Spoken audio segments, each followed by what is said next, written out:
Magandang araw po mga kasityo. Bali, ang upload po natin ngayon ay yung mga bangis ng mga negritong aswang. Kung napakinggan nyo na po ito, mag next video na lamang po tayo. Isa po ito sa mga nagkaroon ng problema sa channel, kaya kailangan pa rin po natin itong i-upload. Bali sa mga next week siguro ay mga bagong story na ilalapag natin dito. Yun lamang po. Maraming salamat sa inyo. Simulan na natin ang kwento.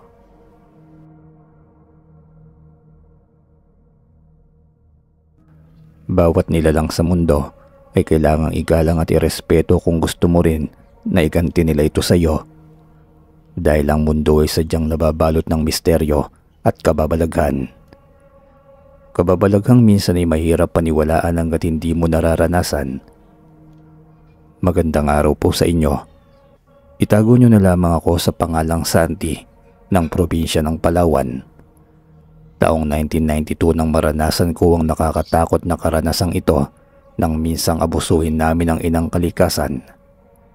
Nakakatakot na karanasang nakaukit pa rin hanggang ngayon sa aking alaala at gunita. Tandang-tanda ko pa noon ang lahat. 5 ng Abril nang hikayatin ako ng isang kaibigan para sumamang mamundok sa isang liblib na isla ng Palawan upang gumawa ng labag sa batas ng kalikasan. Isang maling gawain na talaga namang pagsisisihan ko pala sa huli. Dahil sa kapusukan namin sa pera kung kaya't napilitan din akong pasukin ng ilegal na pagtutroso noon.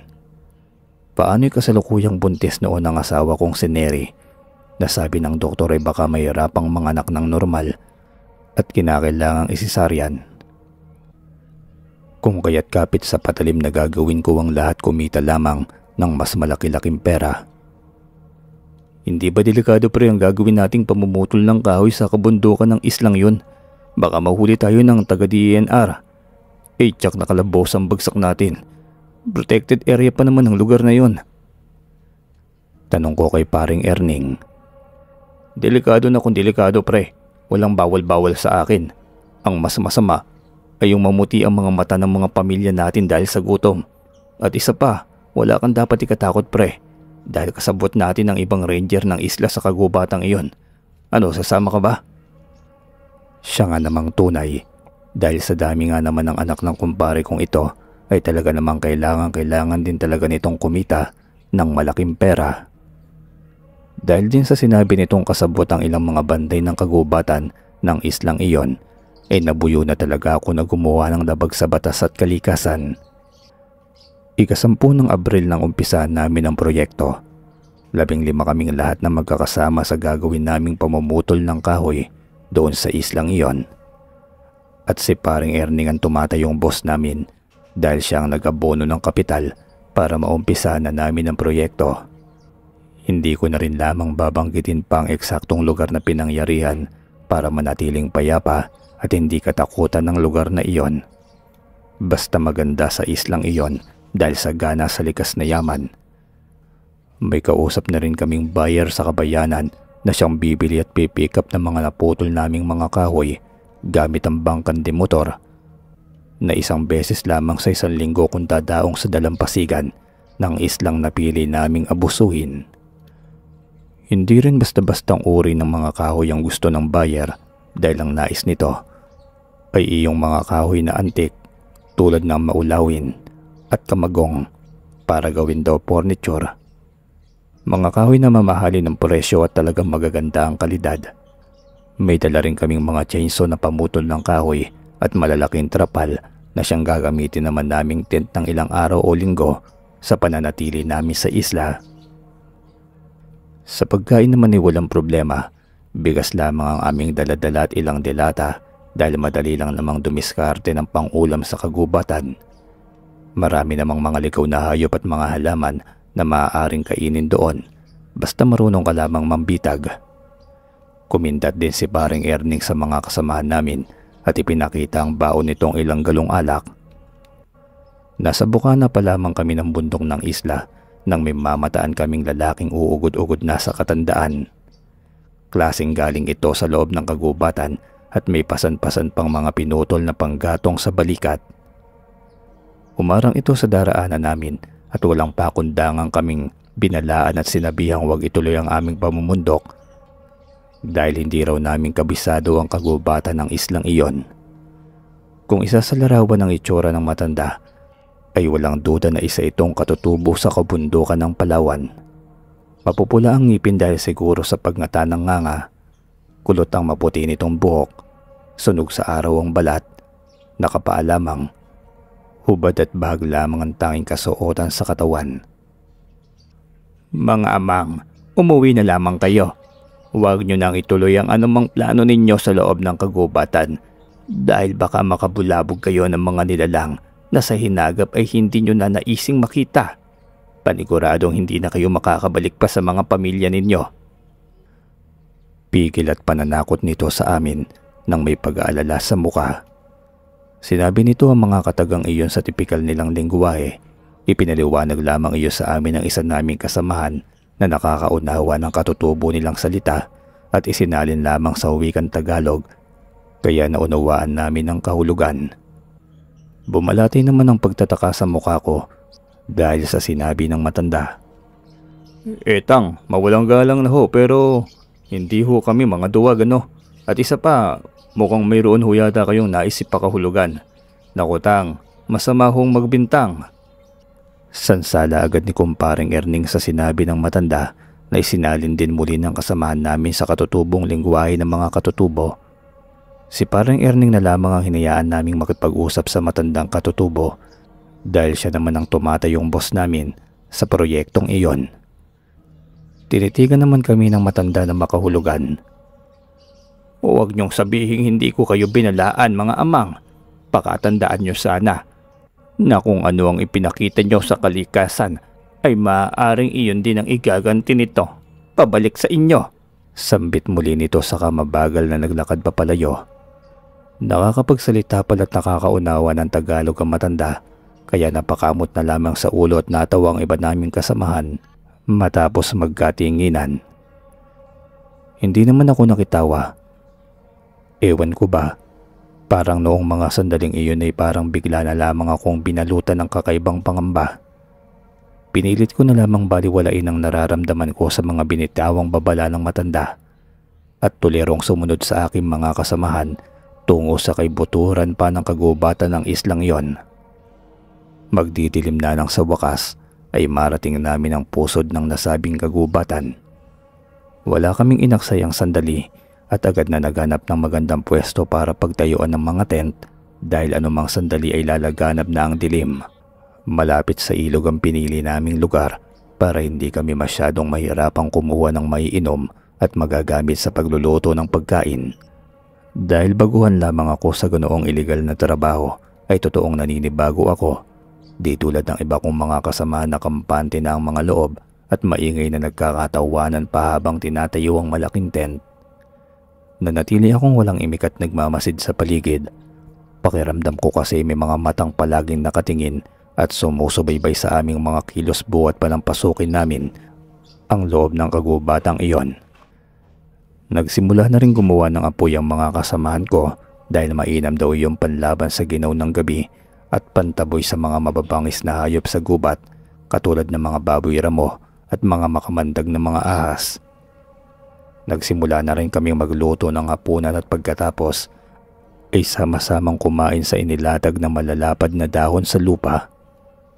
Pagkatapos naming maghapunan ay naglabas na agad sila ng alak at masayang nagkwentuhan at tawanan habang nakaikot sa ginawang apoy.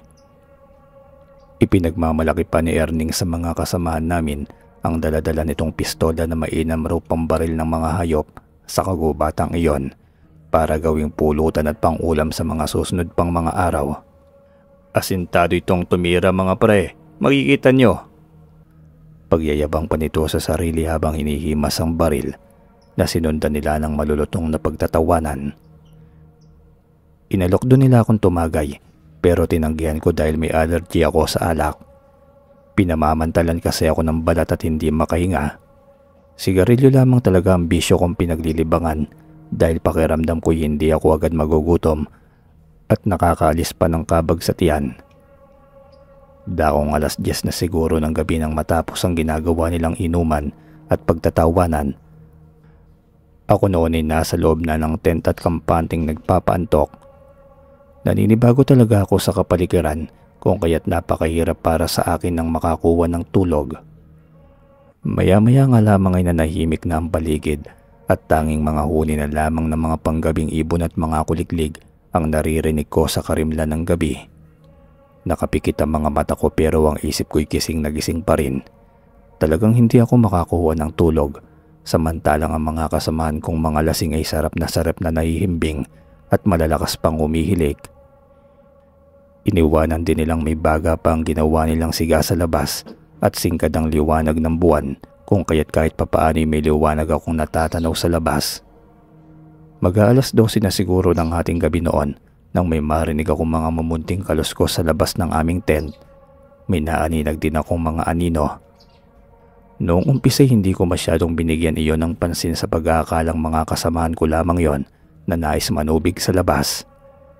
Pero kalaunan ay pinamahayan na ako ng pagtataka nang minsan dumaang muli ang mga yabag na iyon sa labas ng tinutulugan naming tent dahil napansin ko na parang hindi iyon mga tao. Ibang klase ang kilos ng mga anino na aniwi kilos ng hayop sa gubat at marami sila. Narinig ko rin ang tila sa hayop nilang mga angil at pagsinghot na para bang may inaamoy-amoy sa kapaligiran. Babangon na sana ako para silipin kung ano ang mga nilalang na yon. Sa labas nang narinig ko silang mabilis na nagtatakbo papalayo. Inisip ko na lamang na baka mga unggoy iyon na napagawi sa aming pinagkukumpulan. Hindi ko na rin namalayan kung anong oras na nang nakatulog ako ng gabing iyon. Nagising na lamang ako kinabukasan dahil sa ingay ng mga kasamahan ko sa labas. Umaga na pala at putok na ang araw sa silangan. Nabungaran ko rin silang tila may pinagkakaguluhan habang nagtitinginan sa lupa. Napukaw rin ang interes ko at nakitingin na rin ako. At nagulat na rin ako sa kanilang pinagkakaguluhan.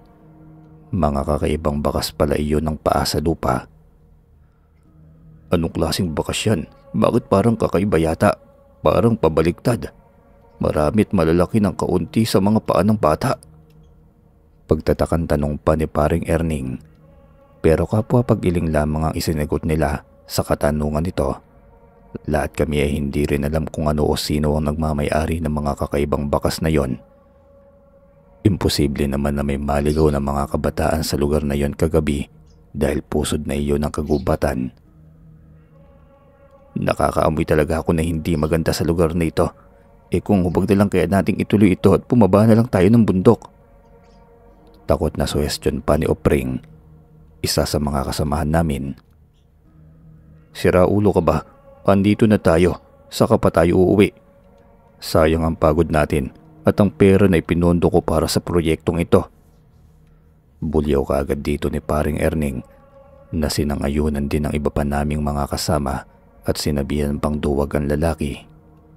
Kung kaya't wala ring nagawa si Opring kundi ang sumunod na lamang sa iba pa naming kasamahan kahit mabigat ang loob nito.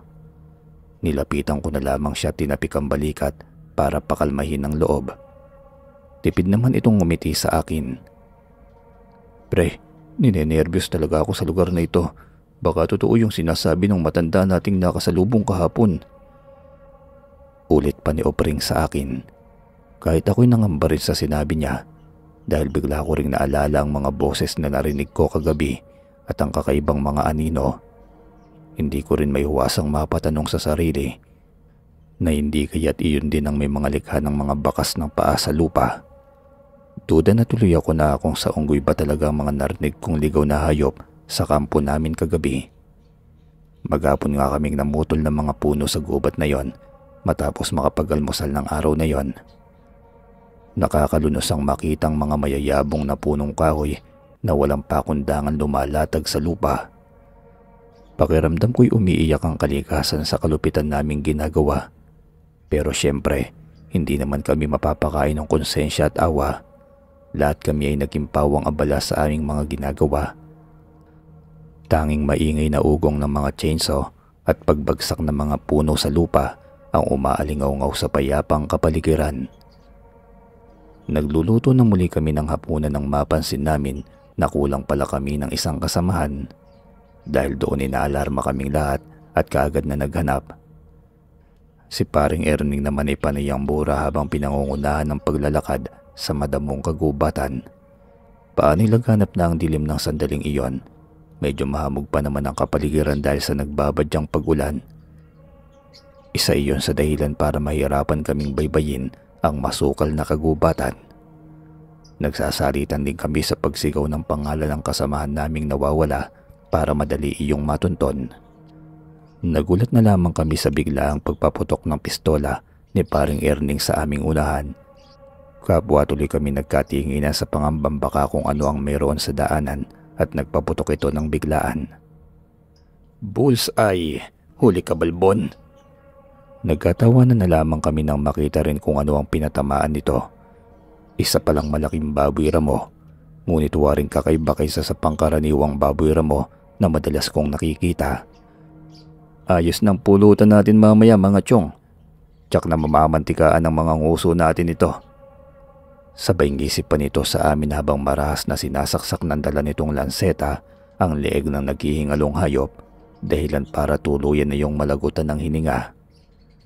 Maya-maya pa'y sumigaw naman ang isa naming kasama at sinabing naroon daw sa pagitan ng naglalakihang ugat ng puno ang hinahanap naming kasama. Nanginginig at takot na takot.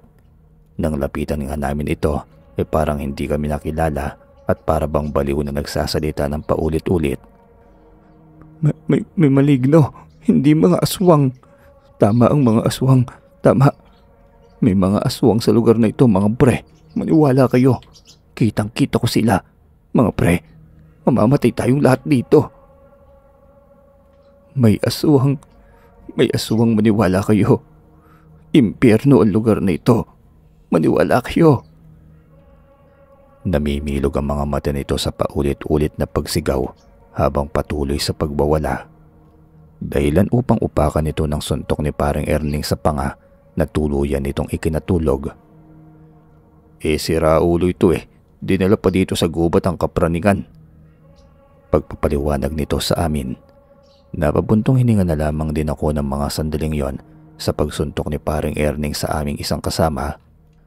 Wala rin kaming nagawa kundi pagtulungan na lamang din na buhatin ng lalaki at ang nahuling baboy ramo upang madala pabalik sa aming tent, dahil anumang sandali ay tiyak na bubuhos na ang ulan at mahirap nang maabutan pa kami sa daan. Pagdating namin sa kampo ay kaagad na inasikaso ni Opring ang baboy ramo.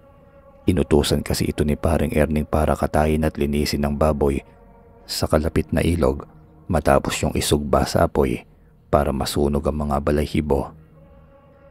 Naging sunod-sunura naman ang payating lalaki dahil sa takot sa aking kumpare. Kung umasta kasi si paring Erning ay daig pang mananakit ng tao. Ngunit maya-maya lamang ay, Boss, yung baboy ramo." Humahangos at namumutla nitong pagbabalita. "Bakit? Ano bang nangyari?" Yung baboy ramo kasi boss, kuan." "Ano nga? Nasaan na? Nang maluto na?" Sabay dagok nito sa ulo ni Opring para mahimasmasan. Wala na, bossing. Tinangay ng mga nilalang na parang mga unggoy. Hinablot sa akin, bossing. Ang bibilis nila. Hindi ko sila masyadong napagmasdan. Marami sila, boss." Dahil sa nangyari, napamura naman si paring Erning. "Anak ng toko naman, Opring. Pulutan na, naging bato pa. San sila tumakbo? Ali kayo, bilis, habulin natin." Akit nito sa iba pa naming kasamahan. Matapos ituro ni Opring kung saan gawin ng kagubatan tumakbo ang katawan ng hayop. Dala rin nito ang kanyang pistola. Sa kagigil at mabilis nilang hinabol ang mga hayop daw na tumangay sa magiging pulutan nila. Umalingaw na naman ang sunod-sunod na putok ng baril sa karimlan ng gabi at maya-maya lamang ibigo silang muling bumalik. Napamura na lamang muli ng malutong si paring Erning sa malaking panghihinayang at pagkadismaya dahil hindi nila iyon naabutan. Si Opring naman ay nanatiling tahimik at namumutla pa rin.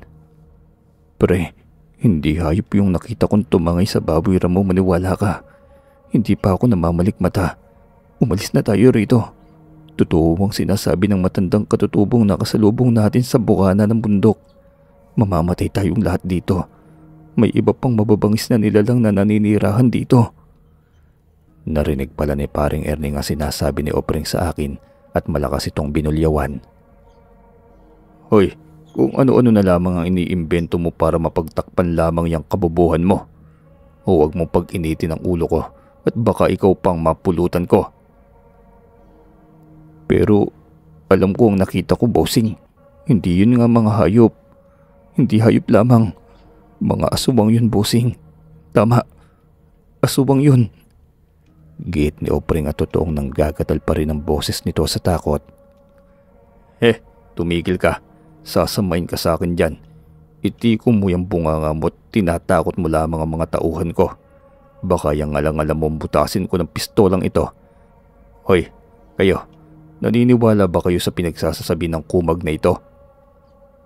Tanong ni parang Erning sa iba pa naming mga kasama. Tanong na malakas lamang nilang pinagtawanan na sinundan pa ng walang puknot nilang pag-aalaska.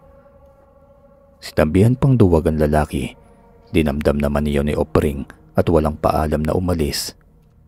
Tinangka ko siyang sundan at pigilan pero ang bilis nitong nawala sa kagubatan. Bumalik na lamang ako sa kampo at nadatnan ko na maingay na silang nagiinuman. Hayaan mo muna ang duwag na yun, pre. Babalik din yun pag inatake ng mga aswang na sinasabi niya.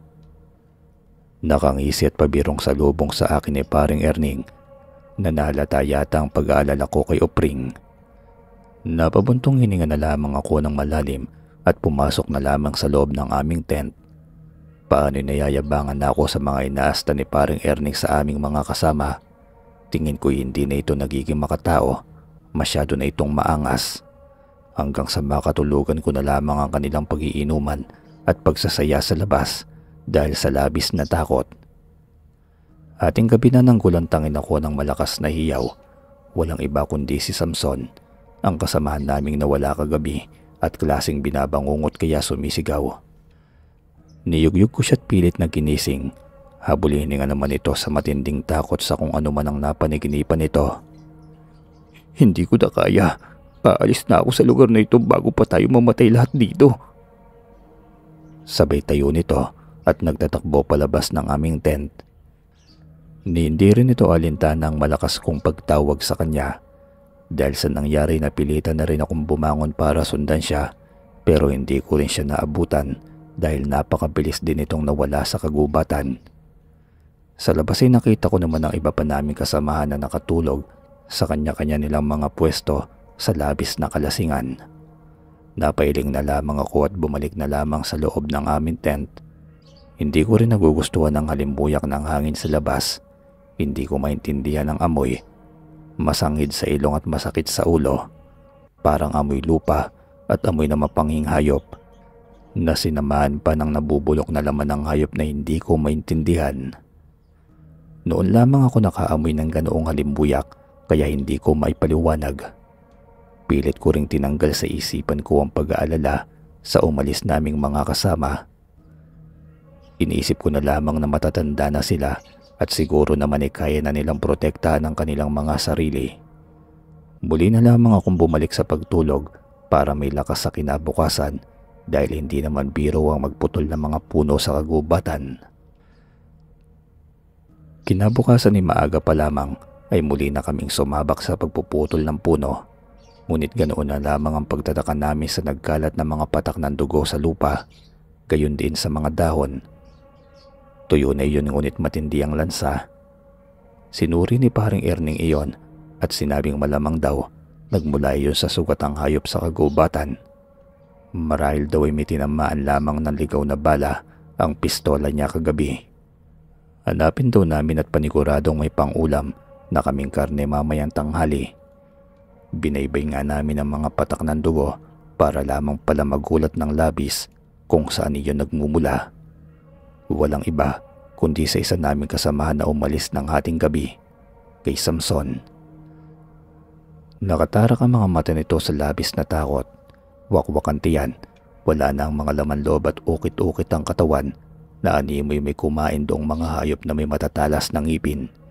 Ngunit ang mas nakakasindak, ay wala ang panga nito. Ang isang hita ay wala rin, pati ang isang braso nito. Por Diyos por Santo, anong nangyari sa kanya? Bulalas ni Delpin, isa naming kasamahan. Kami naman ay halos bumaligtad ang sigmura sa kalunos-lunos na sinapit ni Samson. Hindi ko rin kayang titikan ng kanyang bangkay. Nanlalaki ang ulo ko sa pagkabigla. Hindi kaya totoong may aswang dito mga pare? Ngatal na sambit naman ni Cardo. Kung ganun ay dapat na wag na tayong magpagabi sa lugar na ito. Mapanganib. Iyoko pang mamatay mga tiyong. Bata pang mga anak ko. Wala na nga silang ina, mawawalan pa ng ama. Tugon naman ni Delpin. Ano ba kayo? Hindi totoo ang mga aswang. Tiyak na mabangis na hayop lamang ang lumapa sa katawan ni Samson kagabi at hindi aswang. Pero paano kung aswang nga? Anong gagawin natin, bossing? Kung aswang man yon, ay sinisigurado ko sa inyo na hindi yun sasantuhin ng bala ng pistola ko. Pero sa ngayon ay huwag kayong dubag. Huwag kayong magpadala sa gawa-gawa niyong takot. Hindi mapapakain ng takot ang mga naiwan yung pamilya. Seryosong tugon pa ni paring Erning na hindi man lamang kababakasan ng takot. Nagsimula din itong magukay sa lupa at doon rin mismo sa parting iyon ng kagubatan kung saan namin natagpuan ang bangkay ni Samson. Doon din namin ito ibinaon.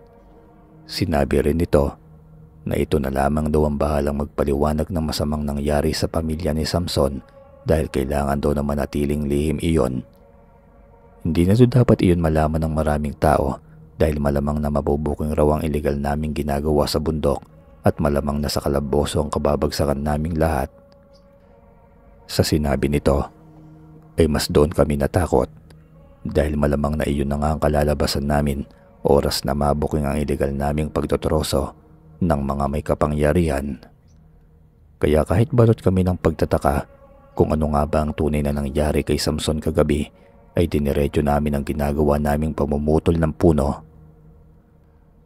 Wala pa namang nakakita ng tunay na nangyari rito at mahirap na maniwala agad sa mga haka-haka lamang. Hindi kami maaaring magpadala agad sa takot dahil sayang naman ang napaghirapan namin sa bundok. Isa pa iniisip namin ang ipapakain namin sa aming mga pamilya. Malaki rin ang perang inabono ni paring Erning sa proyektong iyon at baka malamang na mag-ambagan pa kami para ipang-abono lamang sa mga nagastos nito oras na piliin naming huwag na lamang ituloy ang proyekto. Naging mas alerto na lamang kami nang sumapit ang dilim at mas naging mapagmasid. Dakong 10:00 na siguro ng gabi nang may maramdaman kaming kakaiba sa paligid. Nakarinig kami ng mga kakaibang kaluskos sa labas ng aming tent. Sumabay pa ang pagsimoy ng kakaibang halimuyak na tunay na masakit sa ilong. Mapanghing amoy na sinamahan ng amoy bulok na laman ng hayop na hindi mawari, katulad din ng naamoy ko noong nakaraang gabi. Nakarinig din kami ng kakaibang ingay. Hunit pagkaingay ng mga hayop, pero tila sa unggoy na para bang mga taong bundok. Nagkatinginan kaming magkakasama at nakiramdam na sa paligid. Si paring Erning naman ay inihanda ang kanyang pistola at ikinasa. Napalunok naman ako ng laway. Iba ang pakiramdam ko sa mga nilalang na nasa labas. Sumilip kami ni paring Erning sa mga butas ng tent at doon inabanaag namin ang mga nilalang na nakahapon sa mga puno na nakapaligid sa amin. May itim silang nilalang at mayroong mga nagdidingas na mga mata na animoy apoy sa gabing madilim. Alam naming hindi sila hayop pero nahahawig sila sa unggoy. Yung kanilang kilos at mga galaw. Kawangki sila ng tao, pero di hamak na mas maliit at mas maliliksi. Naglalambitin sila sa mga sanga ng puno at ang iba'y parang mga palakan nakaupo sa lupa. Marami sila at napapaikutan ng aming tent. Muli kami nagkatinginan ni paring Erning. Halata sa mga mukha namin ang biglaang takot at pamumutla. Mga aswang. Maraming aswang sa labas mga kasama. Sininyasin rin namin ang aming mga kasama na huwag gumawa ng kahit na anong ingay. Ngunit kabaliktaran ang kanilang ginawa. Nagumpisa silang matakot at manisi. Sinisi nila si paring Erning. Ngayon mo ipagyabang ang pistola mo, hambog. Kasalanan mo ito. Akala mo kasi batas ka. Di sana nakaalis na tayo kanina nang may araw pa. Hindi sana ngayon na nasa ganito kapanganib ang sitwasyon ngayon. Ano? Paano yan ngayon? Paniguradong lalapain din tayo ng mga nilalang na yan katulad ni Samson.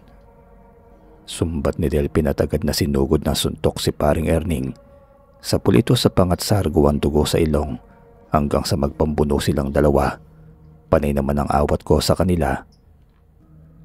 Tumigil kayo. Hindi ito ang oras para mag-away kayo. Hindi ang isa't isa ang kalaban natin dito kung hindi mga asubang na nasa labas. Naiintindihan nyo? Manahimik kayo. Nanahimik sila tila napahiya. Napahilamos naman sa mukha si paring Erning at si Delphin ay nag-uumpisang pumatak ang luha. Ayaw ko pang mamatay mga tol. Maliliit pang mga anak ko. Gusto ko pa silang makitang lumaki. Hindi. Walang mamamatay tol ha. Wala. Lakasan mo ang loob mo. Lakasan niyo ang loob niyo. Lalaban tayo. Pagpapalakas ko pa ng loob sa kanila hanggang sa maramdaman namin na parang umuulan sa bubong ng aming tent. Sumilip akong muli sa butas at nakita ko na sabay-sabay na pinanunubigan ng ilang aswang buhat sa itaas ng sanga ng puno ang bubong ng aming tent. Parang minamarkahan nila kami. Minsan ko na kasing narinig ang ganitong pangyayari sa ilan kong matatandang nakilala sa aming baryo. Tinatawanan ko lamang sila noon sa kanilang mga kinukuwento. Hindi ko naman sukat akalaing totoo pala ang mga ganoong uri ng nilalang na nagmamarka ng kanilang mga biktima dahil ni minsan ay hindi pa ako nakakita ng aswang. Ngayon pa lamang, pero marami naman ako naririnig na kwento tungkol sa iba't ibang uri ng aswang, ngunit parang kakaiba yata ang uri ng aswang na aming nasabat sa gubat na yon. Hanggang sa maramdaman na lamang namin ang pag-uga ng tent na waring may nagnanais pumasok sa loob. Natigilan kaming lahat at agad na nagkanya-kanyang kuha ng may panglalaban. Hawak namin ang kanya-kanya naming itak at ang iba pa'y mga tyenso na pamutol mismo ng kahoy. Nangkatalang mga kamay ko at nanggagapalang batok na sandaling iyon. Pero kailangan kong paglabanan ng takot dahil may buntis pa akong asawang gustong uwian. Gusto ko pa ring mabuhay. Rinig na rinig din namin ang kakaiba nilang pag-iingay. Para mabangis na huni ng unggoy na hinaluan ng boses ng mga taong gubat pag naghahunting sila ng pagkain sa gubat. Sige, pasok kayo mga hinayupak ng masampulan kayo. Tapang-tapang ang hamon ni paring Erning sa mga nilalang. Bagamat kita kong kumakatal din ang daliri nito habang nakahawak sa gatilyo ng kanyang baril. Ako naman ay nakaamba na ang talim ng malakas na itak. Ganon din ang iba naming kasamahan. Binuhay din namin ang motor ng chainsaw bilang babala. Namalaya na lamang namin na nawasak na ng mga halimaw ang aming tent. Doon lang namin napagmasdan ang kanilang mga itsura. Mukha silang mga negritong aswang, mga kulot ang naninigas nilang buhok, sing-itim din ang uling ang kanilang mga balat. Maliliit lamang silang mga nilalang pero may mga matutulis na mga ngipin at matatalas na mga kuko. Nakakapangilabot ding pagmasdan ang mga mata nilang umiilaw-ilaw at nagniningas sa dilim. Ngunit agaw pansin naman ang mga paa nilang nakaturo patalikod. Mahabangin langit, anong uri sila ng mga aswang? Yun na lamang ang tanging narinig kong huling nasambit ni Delphin bago kami makipaglaban sa mga halimaw. Parang binabangungot ako habang nakikita ko ang iba kong kasama na pinagtutulungan ng mga nilalang. Nakita ko na lamang din ang sarili ko na mabilis na tumatakbo para takasan ng mga nilalang. Hindi namin sila kayang labanan, kakaibang liksi nila at kabangisan. Naririnig ko pa ang nakakalunos na iyakan at paghingi ng tulong ng aking mga kasama. Bala ko pa sana silang balikan nang hatakin na ako ng iba ko pang kasamahan papalayo sa aming pinagkampuhan. Nababaliw ka na ba pre? Takbo na hanggang may lupa. Bulyaw sa akin ni paring Erning. Ang gabing iyon ay parang isang malagim na pelikula habang nakikipaghabulan kami sa mga maliliksing aswang. Kitang-kita ko kung paano silang mga parang unggoy na nangungunyabit sa mga sanga at baging ng mga puno sa kagubatan habang sabay-sabay na humuhuni ng nakakakilabot. Parang hindi na rin lumalapat ang mga paa ko sa lupa sa ginagawang mabilis na pagtakbo. Abot-abot din ang pagdarasal ko ng mga sandaling yon hanggang sa mapadpad kami sa isang maliit na yungib at doon namin naisipang magtago. Matapos naming harangan ng maliit na bunganganon ng isang malaking bato, pinagkasya namin ang aming mga sarili sa yungib na yon kahit 6 kaming nagsisiksikan sa loob. Ako, si paring Erning, si Delpin, si Cardo, si Kaloy at Tonyo ang nakatakas at natitira ng mga sandaling yon. Ganun na lamang din ang panalangin namin na sana'y abutan pa kami ng umaga. Lahat kami ginamit ang buong lakas upang hindi mabuksan ng mga nilalang ang batong iniharang namin dahil panay ang tulak ng mga nilalang buwat sa labas at kami naman ay panay din ang tulak mula sa loob ng yungib. Pero hindi kami sumuko kahit na pilit na binubunggo dahil nakasalali na lang sa nakaharang na batong iyon ng mga buhay namin. Hanggang sa lumaon ni nakarinig na kami ng pagtilahok ng ligaw na manok sa kagubatan. Palatandaan lamang na malapit ng mag-umaga at sisikat na ang araw. Noon lamang kami parang nakahinga ng maluwag. Hindi na rin namin naririnig ang animoy mga aswang sa labas. Sinamantala na rin namin ang pagkakataon na yon para saglit na makapagpahinga. Nagsalit-salitan na rin kami sa pag-idlip hanggang sa tuluyang pumutok ang araw. Nagmatsyag muna kami sa labas para tiyakin kung andun pa ang mga aswang bago kami tuluyang lumabas ng yungib. Tulad ng iba pang mga aswang ay mukhang takot rin pala sila sa sikat ng araw. Gutom kami't uhaw na uhaw pero hindi na namin iyon alintana. Ang nasa utak namin ng sandaling iyon ay makaalis na kaagad sa lugar na yon ng buhay at ligtas. Muli naming sinuong ang makapal na kagubatan pabalik ng aming pinagkampuhan dahil andoon ang ruta pababa ng kabundukan. Bagamat singkad ang liwanag ng araw, ay malamlam naman ang tama noon sa balat dahil sa maraming nagtataas ang mga puno sa gubat. Napahiyaw pa ang isa naming kasamahan nang may malagkit na likidong pumatak sa kanyang balikat. Nang hawakan niya yon, ay ganoon na lamang ang kanyang panggagatal. Nang tumingala kami, ay ganoon na lamang din ang pangihilakbot namin sa aming nakita. Nakasampit sa mga sanga ng puno ang kalahating katawan ng isa naming kasamahan. Ukit-ukit at halos buong bahagi ng natitirang katawan nito at tulad ni Samson ay nawawala rin ng panga. Sus Mariosep, mahabangin langit! Bulalas ni Delpin.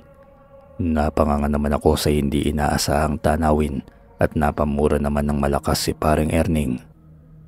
Hayop, mga hayop na aswang yan. Masahol pa sila sa mga kampo ng kadiliman sa ilalim ng lupa. Gustuhin man naming ibaba ang bangkay ng kasamahan namin na nakasampit sa puno upang kahit papaano ibaon sa lupa, ay alam namin kakain iyon ng maraming oras. Sa ngayon, ang mas mahalaga ay ang mga buhay namin. Kahit labag sa loob namin ay nagpatuloy na lamang kami sa pag-alis sa lugar na yon upang mas masindak at masukalang pala sa mga sunod-sunod na mga bangkay ng aming mga kasamahan na nakahambalang sa gubat. Karimari-marim talaga ang sinapit na mga yon sa kuko at matitilos ng ngipin ng mga negeritong aswang kagabi. Huwak-wak ang kanilang mga tiyan at wala na ang mga lamang loob. Talagang pinagpiestahan ng mga hinayupak na aswang ang kanilang mga katawan.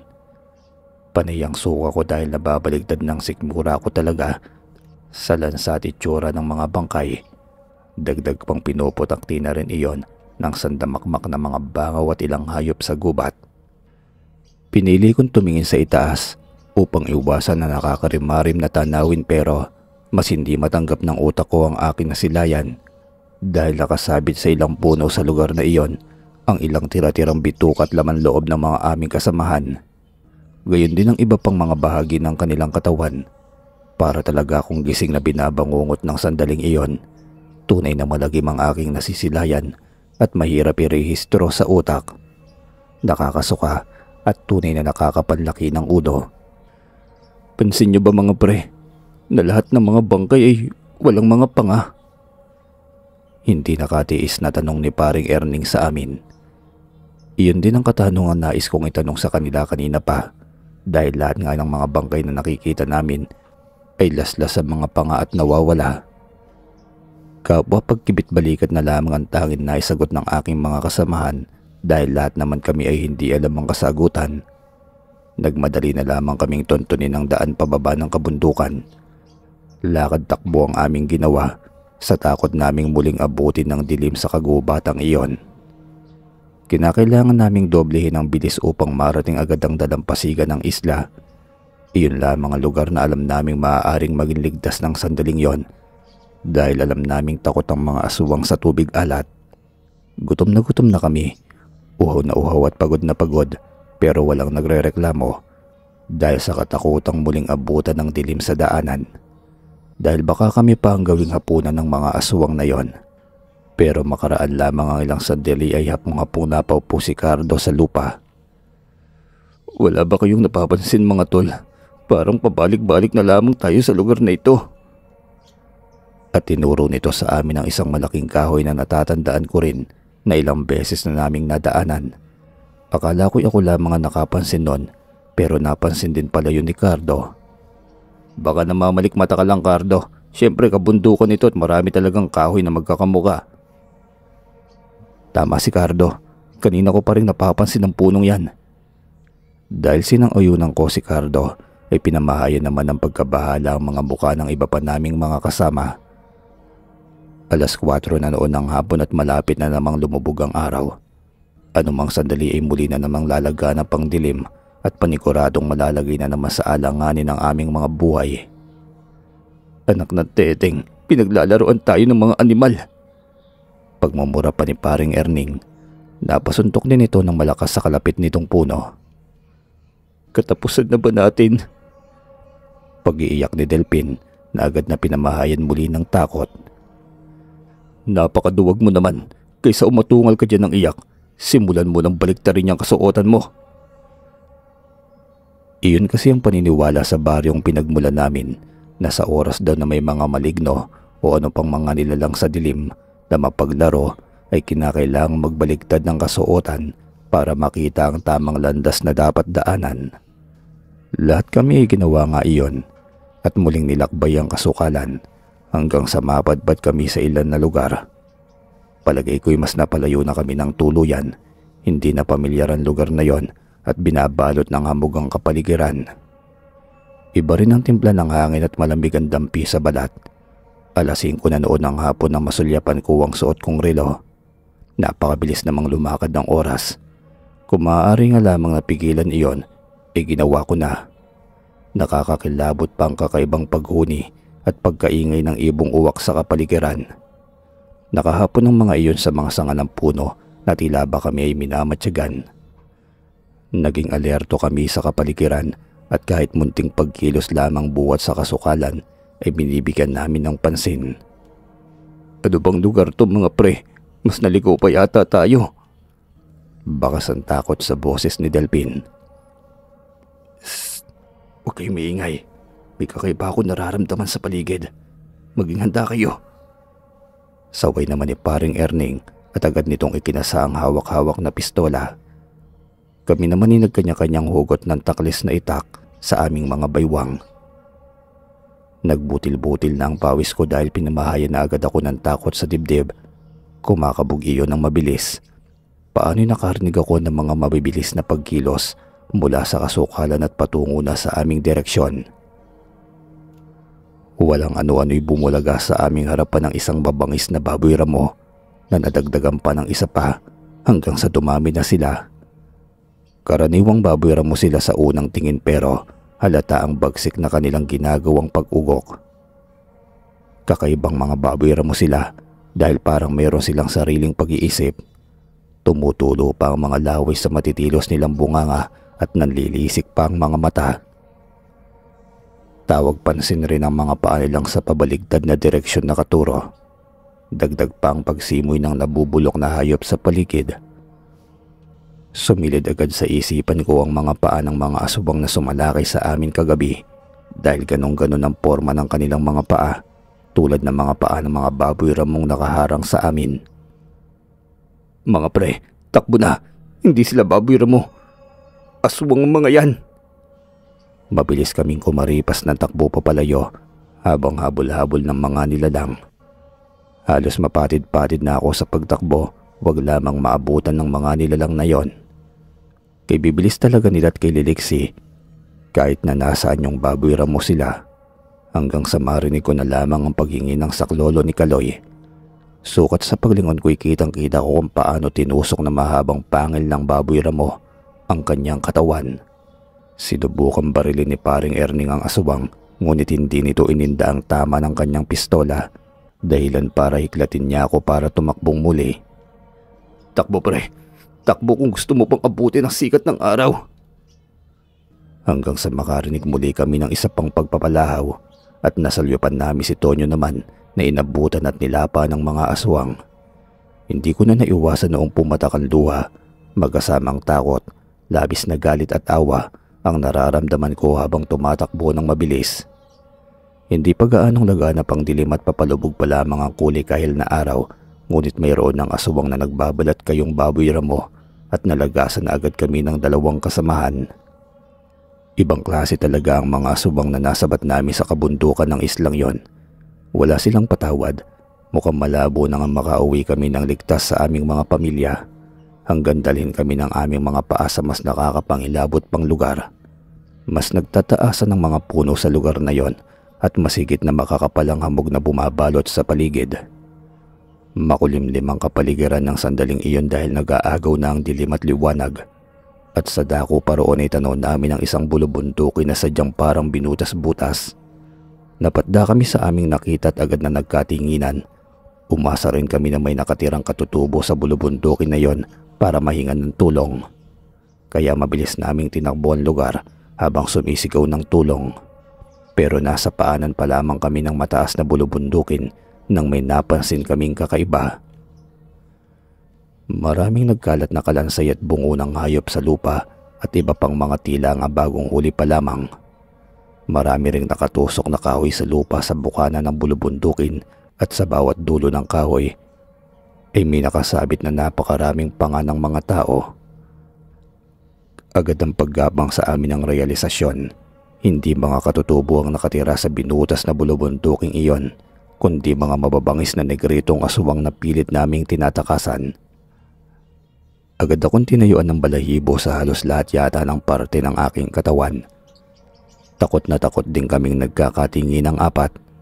Paniguradong wala na kaming takas ngayon sa mga pangil at kuko ng mga aswang dahil mismong sa lungga pa pala ng mga ito kami mapapadpad. Nagumpisa ng mag-iyakan si Delpin at Cardo, ngunit si paring Erning ay nanatiling mahigpit pa rin ang hawak sa kanyang pistola. Blanko ang ekspresyon ng mukha nito. Ako naman ay kulang na lamang ay sumabog ang dibdib sa matinding kaba at takot. Mukha nga yatang hindi ko na masisilayan pa kahit pa ang itsura ng aking magiging anak. Mukha nga yatang kailangan na nating magpaalam sa isa't isa. Pwede bang makiusap? Kung sino man ang makakaligtas sa impyernong ito, maaari niyo bang puntahan ng pamilya ko? Pakisabi sa mga anak ko na mahal sila ng tatay nila. Kayo na ang bahala sa kanila. Humihikbing hiling ni Delpin sa amin. Ramdam na ramdam ko rin ang takot nito at matinding kalungkutan. Si Cardo naman ay nanatili lamang na nakatayo, ngunit napansin ko na basa ang suot niyang pantalon. Malamang na nakaihi na ito sa labis na pangamba at takot habang nakatingin sa kawalan. Sinundan ko ang tinitignan niya at maging ako'y nais na ring maihi sa salawal sa aking nakita. Unti-unting naglalabasan sa mga butas na pinaglulonggaan nila ang mga asumang na yon. Nakakarindi at nakakapangilakbot ang ginagawa nilang sabay-sabay na pag-iingay at pag-aatungalan habang naglalambitin sila sa mga baging patungo sa aming kinaroroonan. "Katapusan na natin mga tol! Takbo! Takbo!" Nginig na sigaw ni Cardo sa amin at nauna nang tumakbo ng matulin. Pero dahil sa ginawa niyang pagtakbo ay mas nauna siyang kinuyog ng mga aswang. Napahiyaw na lamang kami sa labis na hilakbot nang pag-agawan siya ng mga iyon. Hila dito, hila doon ng mga hinayupak na aswang dahilan para magkahiwa-hiwalay ang katawan ni Cardo sa maraming bahagi. Gusto ko na lamang lamunin ang lupa ng mga sandaling yon para hindi masilayan ng malagim at nakakarimarim na sinapit ni Cardo. Si Delpin naman ay parang naupos na kandila na nakalumpasay sa lupa at patuloy na umaatungal ng malakas na iyak. Sigaw rin ito ng sigaw sa labis na galit at takot. "Halina kayo, bilis! Takbo na mga pre! Takbo habang wala pa sa atin ang atensyon nila!" Hiyaw ni paring Erning sa amin at nagawang itayo agad si Delphin upang takasang muli ang mga nilalang na kahit na walang kasiguraduhan kung kami ba'y makakaligtas. Pero mas mainam na nga sumugal kaysa maghintay ng kamatayan. Namamanid na ang mga paa ko at mga binti sa pagod. Lutang na rin ang isip ko at nagpapadala na lamang sa agos ng mga pangyayari. Abot-abot rin ang pagdarasal ko sa langit para lamang makaligtas sa mababangis na mga aswang. Natawag ko na rin yata ang pangalan ng lahat ng santong naalala ko. Hanggang sa matapilok si Delphin at mapuruan. Hindi na nito magawang ihakbang ang isang paa dahil napilayan.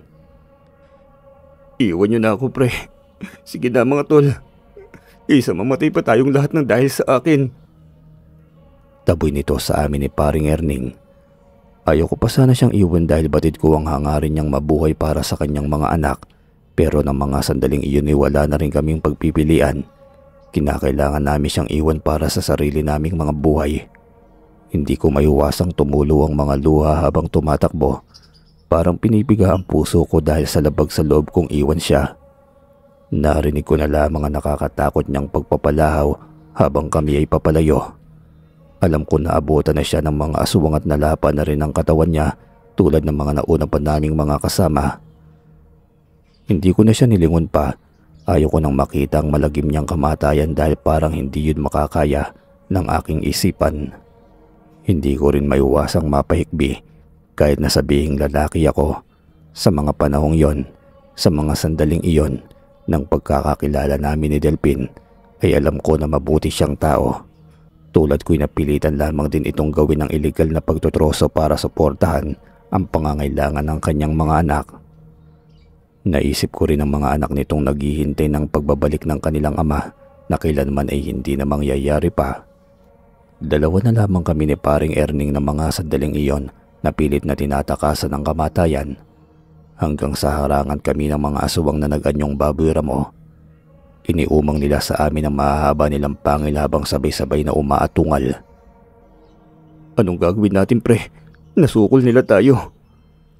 Nang lumingon ako'y natanaw ko rin ang marami pang aswang na humahabol pa rin sa amin.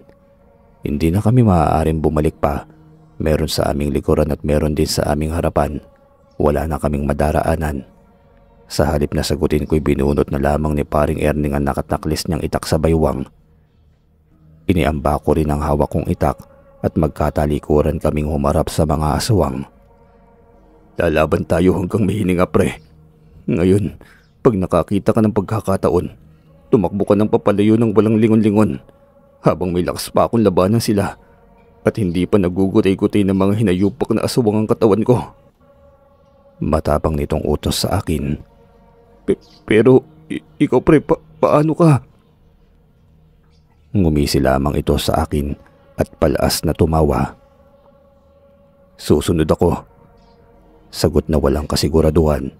Handa pala nitong ialay ang sarili nitong buhay para sa aking kaligtasan sa kabila ng maangas nitong pag-uugali. Napahikbi na lamang ako sa simpleng sinabi niya.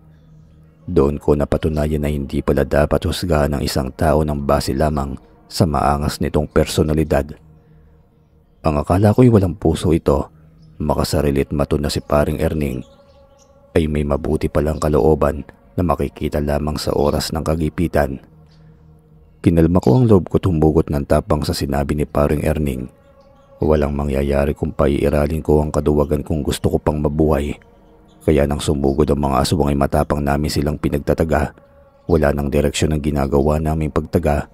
Ang mahalagay makagawa kami ng daan para makatakas.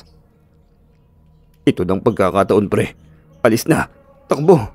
Takbo, huwag ka nang lilingon pa.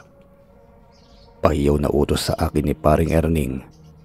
Habang pinoprotektahan niya ako sa mga kumukuyog sa aming aswang. Hawak din ito sa isang kamay ang kanyang pistola at walang tigil na pinagbababaril ang mga aswang na humaharang sa aking daraanan. Habang ang isang kamay naman ito'y walang tigil na pinagtatataga ang lumalapit sa kanyang mga aswang. Sinasabayan pa niya iyon ng hiyaw at malulutong na pagmumura. Mga animal kayo. Ako ang harapin yung mga aswang kayo. Isasama ko kayo sa impyerno. Habang ako'y matuloy na tumatakbo papalayo, ni hindi ko na alintana pa ang mga baging Ni hindi ko naalintana ang mga baging at ulat na humaharang at humihiwas sa aking balat. Natuon ang atensyon ng mga aswang kay paring Erning at sabay-sabay siyang kinuyog. Habang papalayo'y naulinigan ko ang sunod-sunod na putok ng kanyang baril at ang walang tigil niyang pagmumura sa mga halimaw. Pero kalaunan, narinig ko ng nakakapangilabot niyang pagpapalahaw. Alam kong wala na rin si paring Erning. Pinagpiesta na rin ng mga aswang ang kanyang katawan. Tulad ng bili niya hindi na ako lumingon pa. Hindi na rin yata lumalapat sa lupa ang mga paa ko sa ginagawa kong mabilis na pagtakbo. Pero hindi nakisama ang panahon ng gabing iyon dahil nagumpisang mangitim ang kalangitan. Gumuguhit ang matatalim na kidlat sa langit at nakakarindi ang tunog ng sunod-sunod na pagkulog. Natakpan din ang maliwanag na buwan ng maitim na ulap at nagumpisang umambon. Dagdag pang makapal na hamog na tumatakip sa aking dinaraanan, dahilan para mas lalo akong mahirapan sa ginagawang pagtakbo.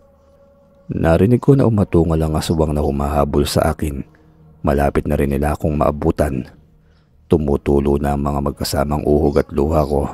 Nararamdaman ko na rin ang panghihina ng aking katawan. Hindi ko na rin kayang tumakbo. Nanlalabo na rin ang aking paningin. Hanggang sa mapasubsob ako sa lupa, wala nang lakas ang aking katawan para takasan ang mga nilalang na yon. Napalingon ako sa akin likuran. Nakita ko ang laksalaksang aswang na sumusunod sa akin. Meron sa itaas na mga puno na naglalambitin at meron din namang maliliksing tumatakbo sa ibaba. Lahat sila iisa ang direksyong pupuntahan. Patungo silang lahat sa akin. Napahagulgol na lamang ako ng malakas. Alam kong iyon na ang huling gabi ko sa mundo. Maya-maya lamang itiyak na lamang tiyan na ako ng mga halimaw. Isinubsob ko ang mukha ko sa damuhan habang hinihintay ang aking kamatayan, pero biglang kumidlat ng malakas na sinundan ng malakas na dagundong ng kulog. Tinamaan ng matalim na kidlat ang punong nasa aking harapan na saglit lamang nag-apoy at nagliyab. Ang tangkang paglapit sa akin ng mga aswang ay panandaliang natigil. Nag-iiritan lamang sila't nag-aatungalan. Salit-salitan ang tingin nila sa naglalagablab na puno at sa akin. Wari bang takot sa naglalagablab na apoy. Sinamantala ko ang pagkakataon at mas lumapit pa sa apoy. Ang dalang liwanag noon ay nagbibigay tanglaw sa akin para kahit papaano ay maaninag ang paligid. Bagamat hindi makalapit ang mga aswang sa aking kinaroroonan, ay napaikutan naman nila ako at ang punong tinamaan ng kidlat. Nakabantay sila sa malayo't nakatuon ng mga nanlilisik na mga mata sa akin. Matyaga silang nagbabantay kung kailan uuhupa ang liwanag. Ano pat kitang-kita ko ang mga duguan nilang bunganga na alam kong dugo rin ng mga napaslang kong mga kasamahan. Nang mga sandaling yon ay para na talaga akong gising habang binabangungot.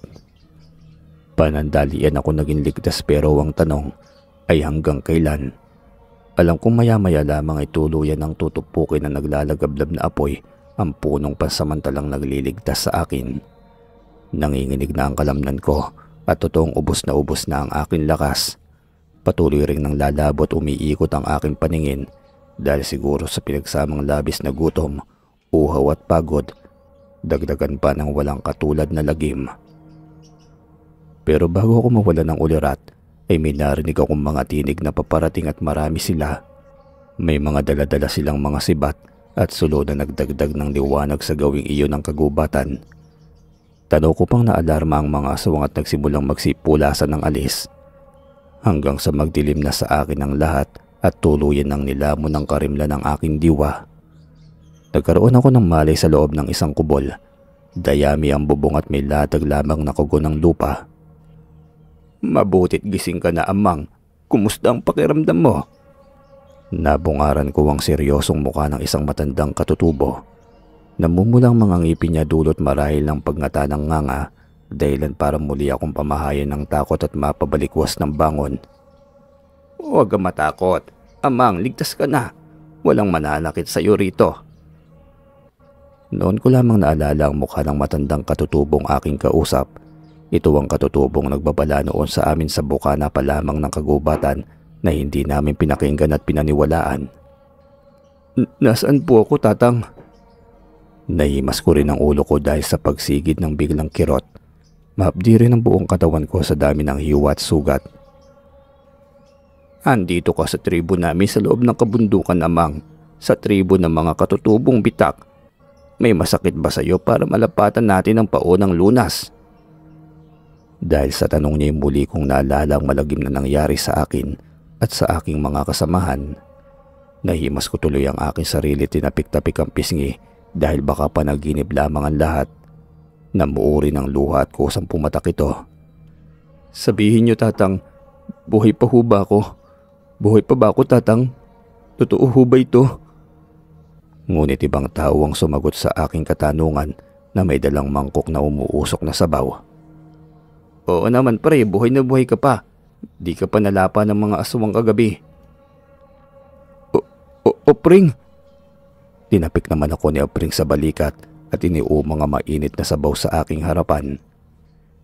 Higupin mo muna yan pre para makabawi ka ng lakas. Alam kong kailangan mo yan. Napangiti ako sa sinambit niya. Doon ko lamang naalala na wala pa nga palang laman ng sikmura ko simula pa noong nagdaang araw. Dahil sa sobrang gutom ay agad kong sinimot ang laman ng mangkok at humiling ng isa pa. Magpasalamat ka sa kasamahan mo, Amang, kundi dahil sa kanya baka patay ka na rin ngayon. Siya ang dahilan kung bakit namin nalaman na may masamang nangyari sa inyo ng inyong mga kasama. Napatingin tuloy ako kay Opring at sa matanda sa nagtatanong na titig. Kwento ng matandang katutubong nagpakilalang si Apo Habis ay doon daw napadpad sa tribo nila si Opring nang umalis noong gabing nagtampo at pinakiusapan daw sila na samahan ito pabalik para puntahan ang lugar na aming pinagkampuhan dahil sa matinding pag-aalala. Para na rin daw pakiusapan ng grupo namin na tigilan na ang iligal na pamumutol ng puno sa kagubatan at patotohanan na rin ang tungkol sa mga aswang na nakita nito noon na umagaw ng baboy ramo dito noong gabi. Pagdating daw ng mga ito sa pinagkampuhan namin ay nakita nilang wasak na ang aming tent at nagkalat ang mga dugo sa paligid, kaya alam nilang may masama nang nangyari. Pero hindi daw agad sumuko si Opring at nakiusap muli sa tribo para hanapin ang kanyang mga kasamahan dahil umaasa daw itong baka may buhay pa. Kaya buong araw daw ng mga itong sinuyod ang kagubatan hanggang sa matagpuan nila ako na pinapaikutan ng mga aswang at naghihintay lamang ng sandali para makalapit at malapa rin ang aking katawan. Salamat pre, utang ko sa iyo ang buhay ko. Ang akala ko'y nalapa ka na rin ng mga aswang kaya natagalan kang bumalik. Mabuti na lamang at walang nangyaring masama sa iyo. Nako wala yun tol. Sino pa bang magtutulungan kundi tayong magkakasama? Tapik nito sa aking balikat. Mga aswang na biyangonan. Yan ang mga aswang na nakaengkwentro nyo, Amang. Ang mga aswang na bukod tanging mapagmahal sa kalikasan. Ang gubat at ang mga punong kahoy ang kanilang tahanan at kanilang palaruan. At kung sino man ang umabusot gumambala sa kanilang teritoryo ay walang awa nilang papaslangin. Hindi sila ang pinakamabangis na uri ng aswang. Sa katunayan ay mga hayop lamang ang paborito nilang pagkain at dangan lamang kung may mga aagrabyadong tao. Marahil ang baboy ramong nabaril ng isa mong kasamahan ay hindi talaga baboy ramo kundi isa nilang kauri. Iyon ang naging dahilan kung bakit nila kayo walang awang pinagpapapaslang dahil nauna silang nasaktan. Magaling silang magbagong anyo at kaya rin nilang gayahin ang anyo ng iba't ibang hayop sa kagubatan. Ultimo ang tao. Maamo silang nilalang at hindi nauunang umaatake, liban na lamang kung nagambala nyo sila. Tumangutango ako sa lahat ng sinabi ng matandang katutubo. Kung ganon, ang punot dulo pala ng lahat ng malagim na naganap ay ang aming iligal na pagtutroso. Matagal na kaming namumuhay sa kagubatang ito ng isla kasama ang mga aswang na biyangonan, pero wala ni isa man sa mga katribo ko ang napaslang nila. Respeto sa isa't isa ang kailangan at pagmamahal sa kalikasan para mamuhay ng normal sa kagubatang ito. Ang magkaibang uri ng mga nilalang. Mapalad ka pa rin, Amang, dahil nailigtas ka ng matalim na kidlat kagabi. Takot ang mga biyangona sa lagablab ng malaking apoy. Yan lamang ang bukod tanging elemento sa mundo na makakapuksa sa kanila.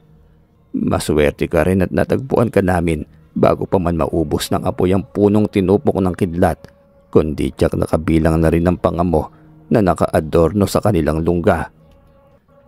Bakit po ba nila kinukuha ang mga panga ng kanilang mga nabibiktima, Apo? Dahil para sa kanila, ay para yung tropiyo, simbolo ng kanilang katagumpayan sa isang labanan. Ginagawa nila iyon para bigyang babala ang sino man na sa akala nila ay kanilang kalaban, puwera pa sa pagmarka ng ihi ng mga kalalakihang biyangonan sa kanilang mga kalaban. Iyon pala ang dahilan kung bakit kinukuha nila ang mga panganambawat biktima nila at ang pag-ihi ng mga aswang nung gabing bago sila sumalakay. Maniwala ka, amang, hindi sila likas na mabagsik. Marahil ay nais lamang din nilang protektahan ang kanilang teritoryo laban sa mga taong nais magwasak nito.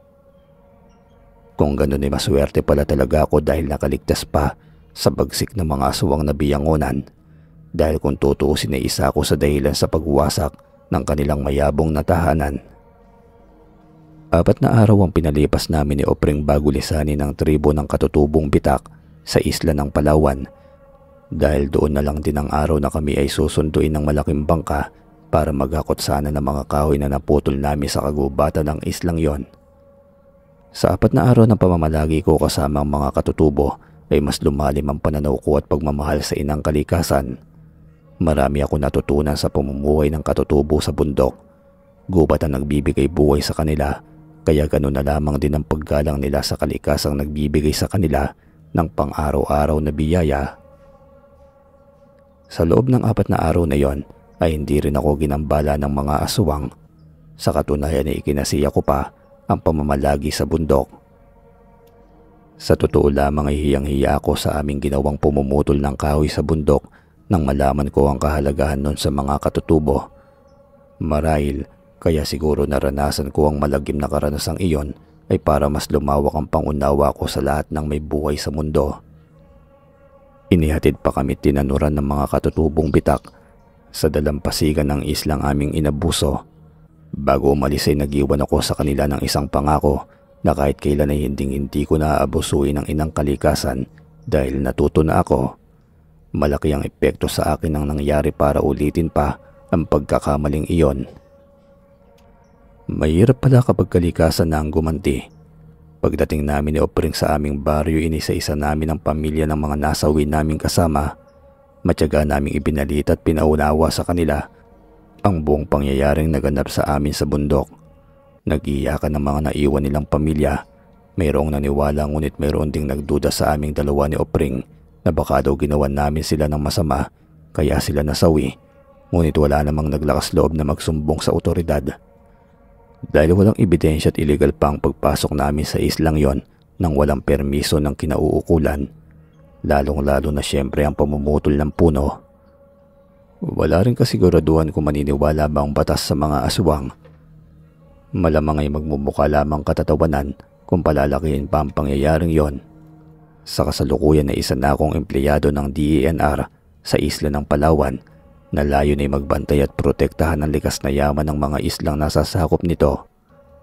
Ang malagim na pangyayaring iyon ay nagsadlak sa akin para malaman ko ang totoong layon ko sa mundo. Magkasama pa rin kami ni Opring sa trabaho at siyang tumatayong ama at kumakalinga sa mga naulilang anak ni Delpin dahil sa huling kahilingan nito sa amin bago mawala. Nakakaawa kasi ang mga anak nito dahil ulilang lubos na. Si Opring naman ay matandang binata kung kaya't biyaya na sa kanya ang mga batang yon na itinuring niya na ring mga anak.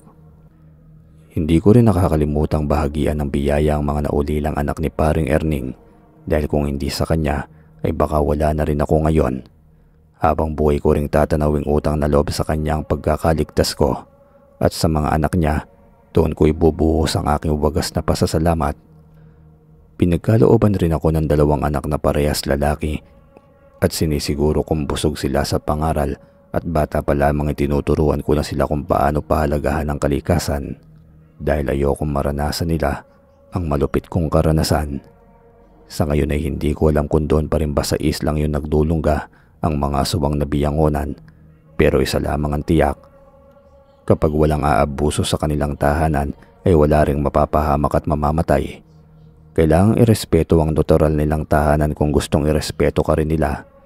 Sa totoo lamang, hanggang ngayon ay may gabing ang malagim na pangyayaring yon ang laman pa rin ng aking panaginip at bangungot.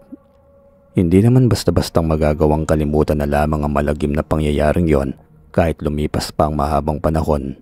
Lalo na't iyon din ang nagbigay sa akin ng malaking aral sa buhay na ang gawang masama kahit kailan ay hindi talaga magdudulot ng kabutihan. Kaya mas piliing laging gumawa ng mabuti kung gusto mong mag-ani ng katagumpayan sa huli. Hanggang dito na lamang po ang kwento mga kaibigan, na may kahit papano mayroong mahalagang aral na maiiwan sa inyo. Pagpalain tayo nawa ng may kapal at palaging pairali ng kapayapaan. Lubos na gumagalang, Santi ng Palawan.